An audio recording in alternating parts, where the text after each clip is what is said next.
And it's a little before 6, like literally maybe 5 minutes or less. Yes, 5 minutes before 6 in the morning. And I just woke up. Um, I had this dream, and I didn't really feel like recording this dream, but I know that in the past when I haven't recorded it, it's like immediately something happened that was very similar to the dream, or something happened and I was like, wow, I dreamt about that, like immediately, like within 2 hours. So, um, and I'm saying that to say that um, when unique things like that happen, um, um, it's good to kind of document it. So, um, over the past week, I've had dreams sporadically. Um, I haven't been recording them. I used to record them, at least try to record them, but I haven't been. Um, this particular dream, it was early morning hours, like when everybody's in a deep sleep, like probably, I don't know, somewhere between maybe 2 and 4 in the morning. And I was living in this house with my quote unquote family, and we were all warm and cozy, blankets, robes, and just, a cozy house. The windows were open, I guess, to let in fresh air. And in the distance, I mean, everybody was asleep. In the dream, there was a newborn baby, I believe belonged to my sister. My mother was in the dream. A boy that was supposed to be my brother, he was real tall and light skinned with a big curly afro, but he was real light skinned, like yellow and brown hair. He was in the dream. I was in the dream. There was a real old man in the dream. I don't know if he's supposed to be like our grandfather or something, but he appeared to be white. He was non-Afro origin, and he appeared to be white. He's probably most likely Asian or something else. But so I was up because I don't know why I was up. I got up to get a snack or something. All of a sudden, I heard a whole bunch of hooping and hollering, and I heard somebody say yelling something about, I don't remember the exact words, but it was referring to black women. Prior to this portion of the dream, it was just a feeling of solitude and loneliness. It was a big. It was like the place that I lived was like, it looked like a two-story, like a hotel with two floors, or either a rundown apartment with two floors. And there was a shopping center nearby. I went to get something from the shopping center. I saw this girl that I worked with there. And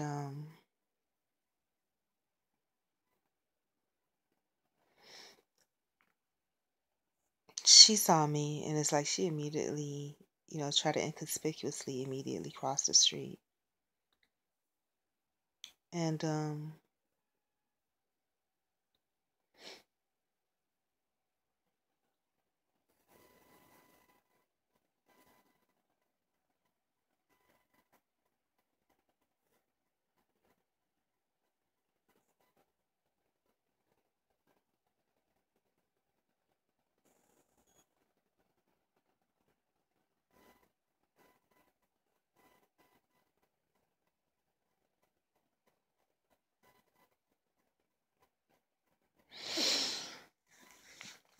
and I remember just feeling alone, and just kind of, wanting a friend.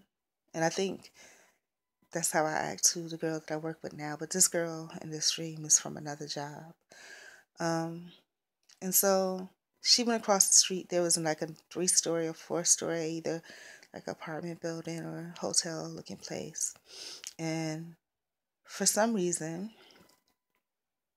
I had a blanket wrapped around me. It was like I just got out of bed and just got up and went.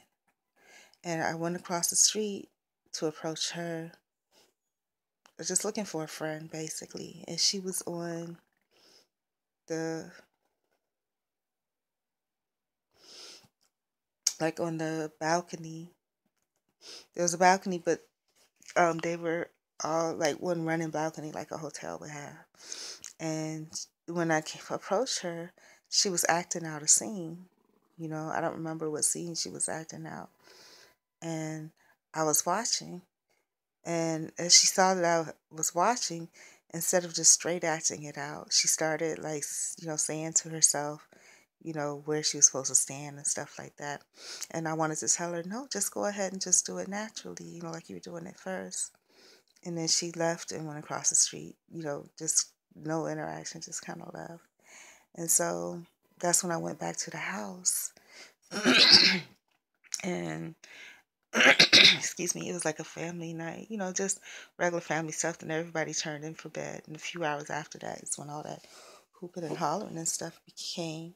And when I heard what was going on, I could tell that there was danger. Like they were coming after black people. And went to the bedroom first and told the guy that was supposed to be my brother. He was really light skinned. We're not that light as you can see. He was like yellow, like Justin Guarino yellow. And I told him he was real tall though, which is true, like 6'7". And I was like, you need to get into the closet. There's black, people that are coming. They're coming, for you, whatever. So I put him in the closet, and I was telling my mom to get under the bed, waking her up and trying to tell her to get under the bed. My sister was really nowhere for her to go. She was laying, she was on the bed, but she was laying on the floor, the old man the same. And then before everybody could get where they had to get, my brother was in the closet. My mom, I guess, got under the bed. But before me, my sister, and the old man could, they were coming. So we just laid on the floor. And before we could even get the covers over us, they came in. And then they surrounded us, surrounded the bed. And they what kind of shocked me, they didn't even look white. They looked kind of like gypsy-ish, um, olive skin, dark hair, you know, and they all seemed to be wearing like scrubs, and it was mostly women. There may have been like one guy in the group. The women ranged from probably late 20s to like late 40s, and the guy looked younger, like almost 30. Like, I don't know, like he just looked younger than the rest of them. And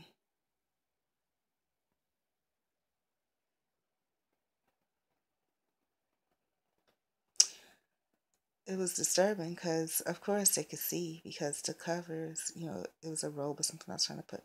It wasn't all the way over. And then, it was no use because they could already see. So he pulled it. They just stood there looking at us. So I pulled it down. And they were just something like, yeah, the big, really big one is in the warehouse. And eventually this woman pulled out this bottle. It looked like, I don't know, most of y'all probably have never seen iodine, but iodine like in a medicine dropper. And she took my sister's eye and she pulled it down and was trying to drop it in her eyes. And that's when I got up and was like, no, and it was just like a pause. I don't know what happened from that. It was a little interaction that I can't really register. And it wasn't physical, it was more like a vibe. And then I woke up. So, yeah, the dream made me think of, okay, everything was, the plush, being lonely, reaching out, plushness of and comfort of, like robes and comforters and a nice, home filled with family. And then all of a sudden, you know, something evil just came to rip it apart. So anyways, that's my dream that I had this morning.